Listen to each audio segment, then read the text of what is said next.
Have you ever heard of the Narani ruins?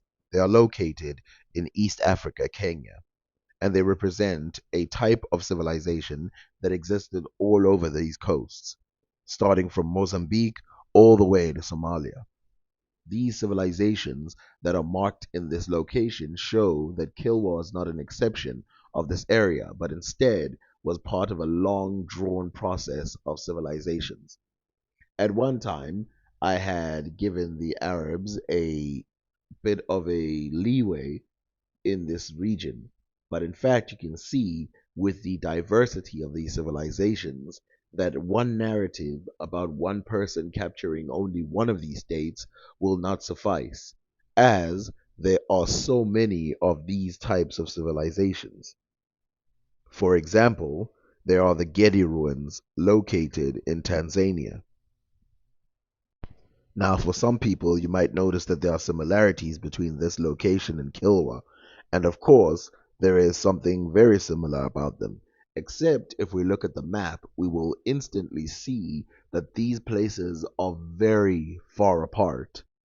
So, what we need to do is get into Google Earth and write down the Narani ruins, and then we need to show exactly where Kilwa, the island where the Kilwa complex is located. Then we can see for real how big the location we are talking about is and how many cities and towns are located before you even get anywhere close to Kilwa from this region.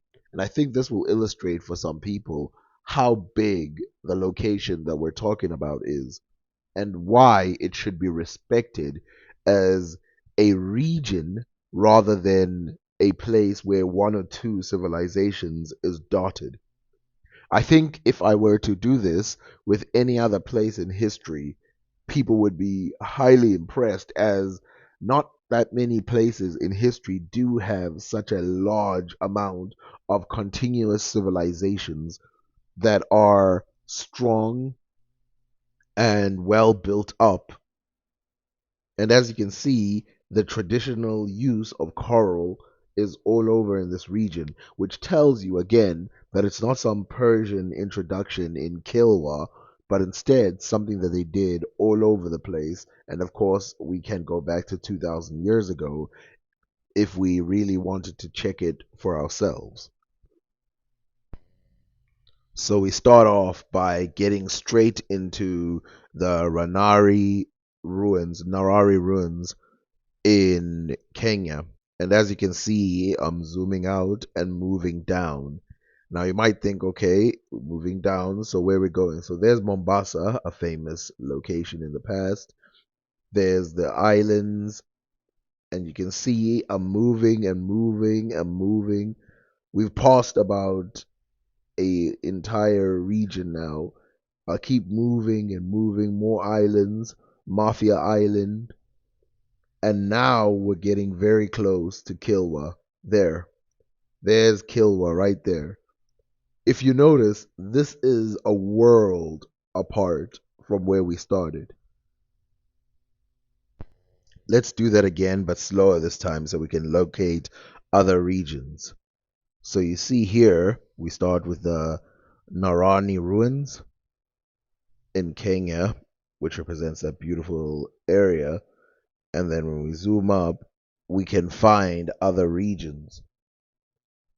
When we cut off here, what we see is a place called Kikambala. This area, Kikambala, also has its own ruins, representing the capital of this very region, and all the way to Takaiwunga and Dindiri, there are locations of ruins in these areas that represent a longer wave of a civilization. So let's continue. Right below that, you have the Gedi ruins located above Mombasa and Malindi. And then right below that, in Mtwapa, you have other ruins that are connected to the Gedi ruins. Then, of course, you have the famous Mombasa. Now, we have to focus on Mombasa because Mombasa has its own civilization located in the area, and it represents a very powerful area in which Vasco da Gama even wrote about. And this area is called Jumba Lamduan. Unlike a lot of civilizations or a lot of architectural areas in this area, this one was abandoned by the 15th century, whereas a lot of other civilizations are founded in the 15th century. And you can see here a lot of archways, a lot of doors, a lot of interesting things that are a mixture of many other civilizations that came together in this region. For example, you can see that there are some signs that these people had crossed over with the people of the Horn of Africa, as some of these doorways look exactly the same. These door holes, not doorways. And as you can see, this ruin is something to marvel at as a historical achievement. But of course, almost nobody has ever heard of it, and they don't even know that we're talking about a country worth line of architecture that is in the coastal regions of Kenya that lines up from one area to the other. Keep in mind, we're still in Kenya here, and we need to go further down in order to go to the Kilwa regions, which is in Tanzania, a completely different location than what we are talking about right now. And this is why I want to emphasize how big the location that we're talking about is. We're not talking about, oh, London or something. We're talking about a huge area running through several countries.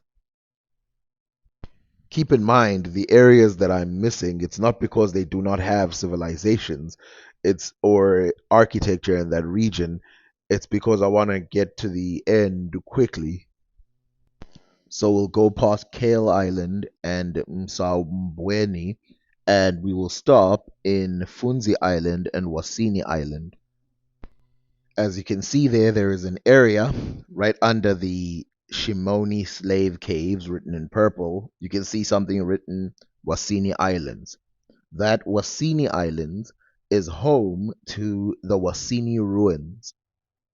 The Wasini ruins are unique, but as you can see, they're continuous with other areas of Africa. For example, if you look at this picture with white people, that's the Getty ruins, and the doorway you can see is the same. And these are others in Kenya, and you can see that they are the same as the Wasini Island ruins, even though these are representing different areas that were owned by different Swahili leaders.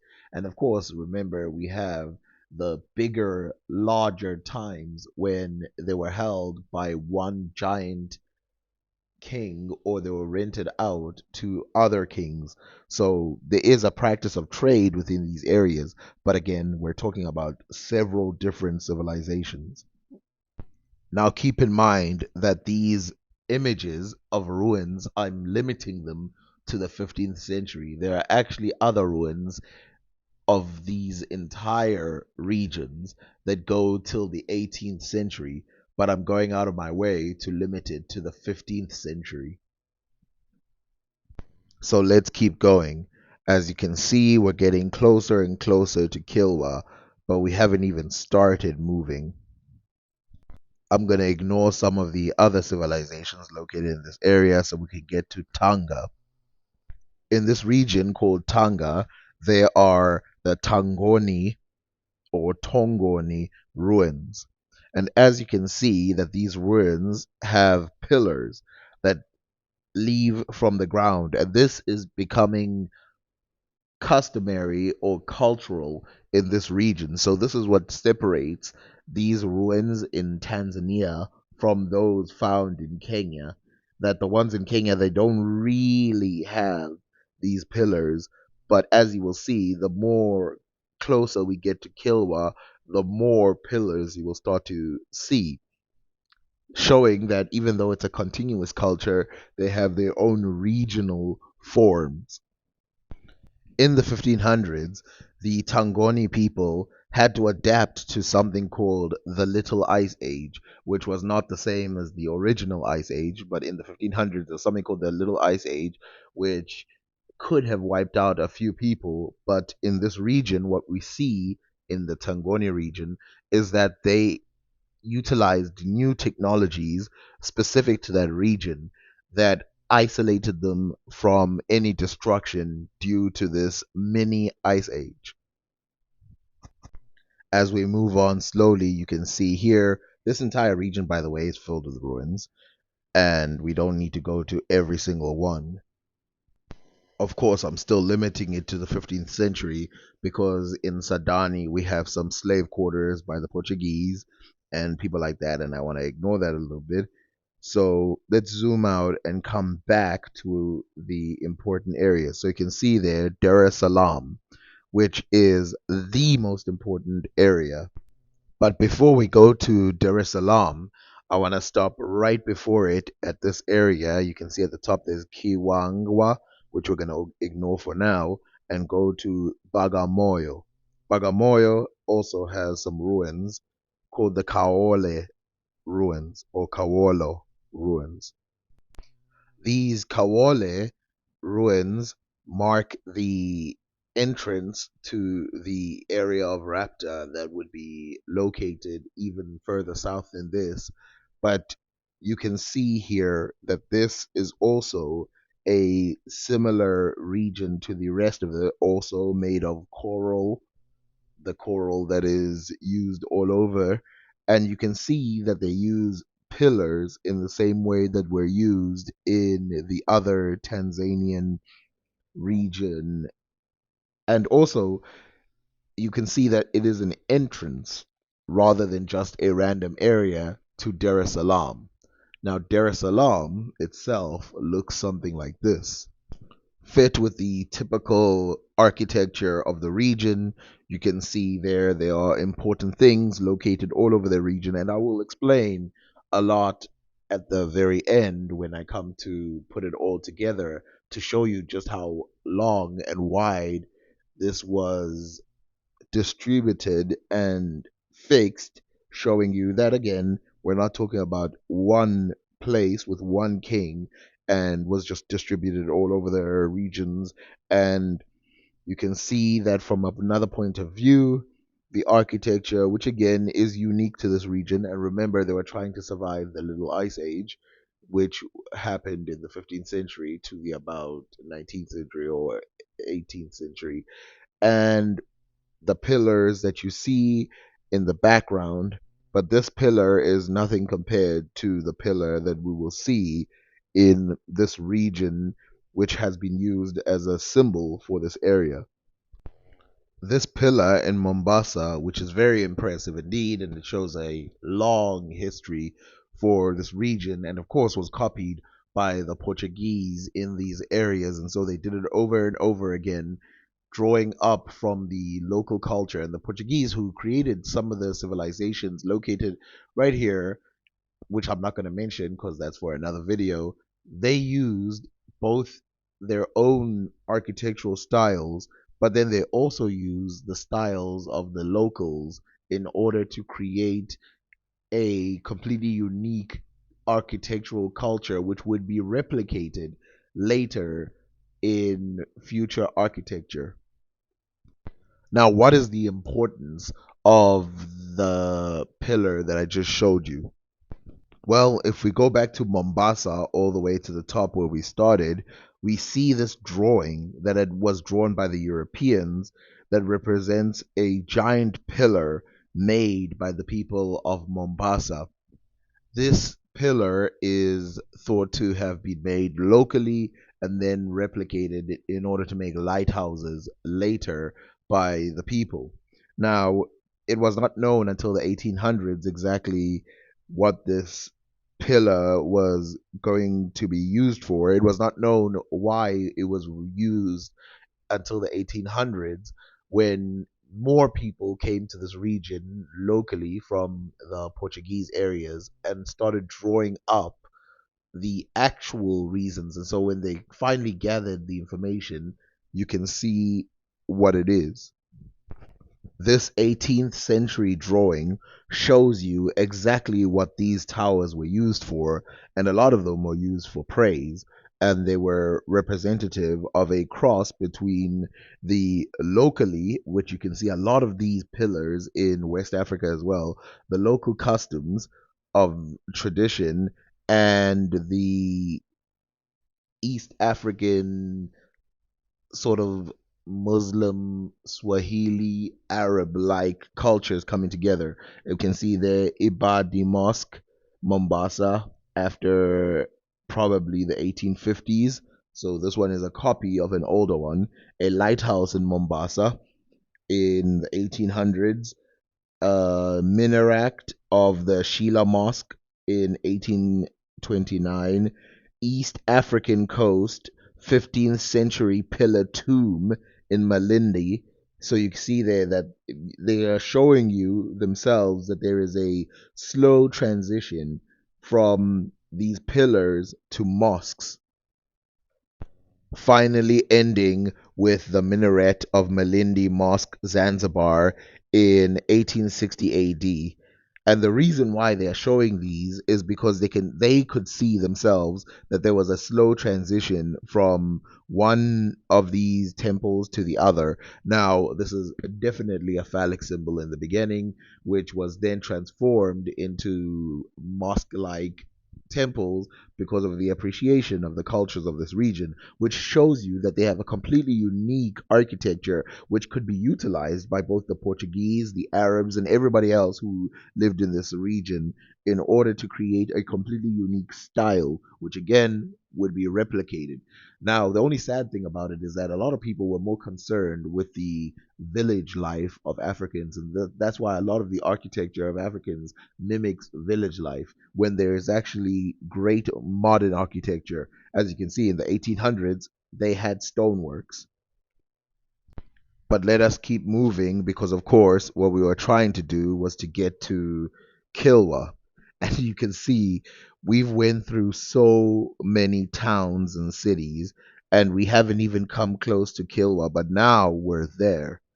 Mafia Island, remember Mafia Island is that area where we have the 2000 year ago civilization, and look how many places I have to skip just to get to Kilwa. Over there is Kilwa, and we will zoom into it. There it is, Kilwa Kisiwani. Finally, we get to Kilwa after traveling that long distance. Now, there is so much to be said about Kilwa and that entire region, which is very, very important in order to state so that you can understand that we're not talking about, something that happened in the 1500s, though I have limited these dates to the 1500s. We are not talking about something that is unique to the 1500s only. So, what other things can we draw in similarity between all of these civilizations? Well, in order to talk about them as one whole group, we're going to have to separate the talking points. So let's start with food. So these areas generally traded food, and they also had their own water systems for how to get rid of certain water that would be bad. And then they also had pottery. So they had red earthen pottery, which is typical of the Swahili coast. And then, of course, they had lime, they had several types of fruits that are still planted in these regions. They were they had palm oil. They also had the trade between the Arabs in terms of foods, but also they had foods that came all the way from China. And one of the things that connects all of these civilizations, every single civilization that I've missed and I've pointed out, every single one of them, Chinese porcelains have been found in every single one of these places. And then, of course, there's the Indian ones and then there's the Arab ones. But the reason why the Chinese one is the most focused on is because it's so far away and it represents a sort of modern sophistication. But as you can see, all of these places were pretty sophisticated by themselves. Secondly, obviously, is the architecture. And we can see that the architecture is similar and it grows in the same way. And why does it grow in the same way? Well, there's two reasons for this. One is because they all come from a binding civilization. Remember, a lot of people like to show the walls of the Great Zimbabwe areas and stuff like that. They all come from that type of civilization, but then they build sort of pillars, and you can see this pillar as well is very similar to that of Great Zimbabwe. They build these pillars and houses with these little ways, these little, let's call them semicircle like ways as the door, and they also have long spaces in between each house, which again is typical of African architecture outside of just the Kilwin ones. But they do all start off with the era. Remember the Greeks who write about the region of Rapta, and all of these have similarities to the Raptan areas in terms of the pottery that is found in those regions. Thirdly, the people. Obviously, these people are Swahili in descent, meaning they are a Bantu type of people. But those aren't the only people that were around in that region. There were also people from like Somalia, people from Ethiopia who moved into these regions, some from Sudan who moved down into these regions. There were also Indians, Chinese people, perhaps even a very, like maybe 10 people from Australia or even as far as Indonesia. But we do know that the others, there was at least 100 at one time in these areas. There'd be like 100 Indian people in this place. There'd be 100 people from Arabia, maybe perhaps more from Arabia. There'd be people even from Europe who would arrive here. That's why when Vasco da Gama pretends to be a Turk, these people go, oh, okay, he's probably a Turk. Because Turks look like Europeans and Vasco da Gama looked like a European, and he could disguise himself as a Turk because these people know what a Turk is. Because those people came down to these regions. Less understood are mosques. Now, mosques doubled as libraries. They were not just places of worship. And these libraries, though now empty due to the Portuguese stealing a lot of the books, which we still need a return on, we still need to find the copies of which they obviously took home with them. We need to find all of these and bring them back so that we can understand how these people saw themselves from their own writing. We still do have a lot of writing, which I still have to like sort out and read and write so that we can know from the local population exactly what these people thought of other people and themselves. Fourth, animals. We see from people like Marco Polo that the people living in these regions were taming animals in the same way that other people were. As Marco Polo states, and also the Quran states, there are people living in the eastern regions of Africa who used to ride on the backs of elephants. Again, this is something that is not typically done in Africa, probably due to the wildness of the African elephant compared to the Indian one. But even to this day, we can see people do ride African elephants.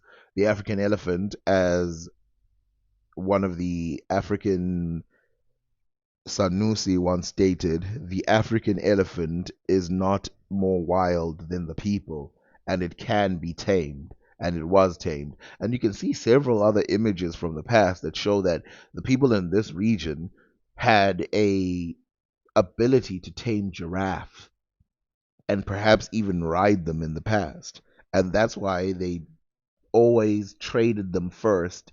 And they were fully aware of how happy people from other regions were to get this animal, and so they got hold of it. Another thing that was big here, number six, in trade was rhino horn and elephant tusks, a huge piece of trade. Now, all of these civilizations were based in gold. They didn't have gold locally in every single one, but they were based in gold. They would get the gold further south in Mozambique, and then they would move the gold all the way to the regions of Asia, Europe, and the rest of the world, perhaps even Australia. This building here is called Fort Jesus, and you can see that part of it was inspired by obviously Europe, but another part of it is inspired by the Swahili building methods, and they were used in this fort. But not only that, as admitted in the previous drawing in the 1800s, they started using the same system of pillars to try and draw a completely unique Portuguese East African history, especially in the newfound Mozambican island. As you can see here, you see the same sort of pillars being built up in the same way that they were built in the areas of this is still in East Africa, by the way, and then they just put a cross at the top, Christian cross, something that is easy to forget about these places. Two things that are easy to forget. One, they are shipbuilders. So these people would trade using boats. That's why they're located so close to the coast. And then two, they were Muslim. They were not Christian at all. This is what separates when you get from outside of Somalia, you start getting into Christian territory. These people, for the most part, were Muslims. There were pockets of Christians. That part cannot be denied. But for the most part, they were Muslims and they were at war with Christians. Now, some of you might be aware that Kenya and Tanzania aren't the only places that have things like this and were Muslim at the time, because remember, the Swahili locations go as far south as Mozambique. And this should be taken into consideration when noticing that we're talking about three countries wide civilizations. And this is one of its historical sites called the Mikindani Historical Site, which is located in Mozambique or in the north side of Mozambique. And a lot of people actually have no idea that this historical site even exists at all. And then, of course, you can see here the ancient site of the Mvita ancient settlement in the same area where there is graves. This is interesting because we can see the graves transform from this area. You can see it's just pure stone, but later it will become this. So, in conclusion, what we have here are not a singularized civilizational area where you can plop one land and say this was the civilization. And of course, we have the Portuguese, the British, the Dutch, and everybody else, the Arabs, who gave names to these specific locations. But we must remember that we're talking about a network of civilizations, a giant network. And I want to stress that because the way that civilizations work in Europe and Arabia and so many other places was just vastly different in Africa. And so that must be kept in mind when you're tracking the history of these regions. I haven't even started giving you information. Keep in mind the places that I've mentioned, the only reason I mentioned them and skipped the other ones is because every single one that I've mentioned has historical record, has writings from both local and external people which can say this happened in this specific location. And so be prepared for me to deep dive into these civilizations one by one Anyway, like, share, subscribe, and so many other things that needs to be done. Thank you.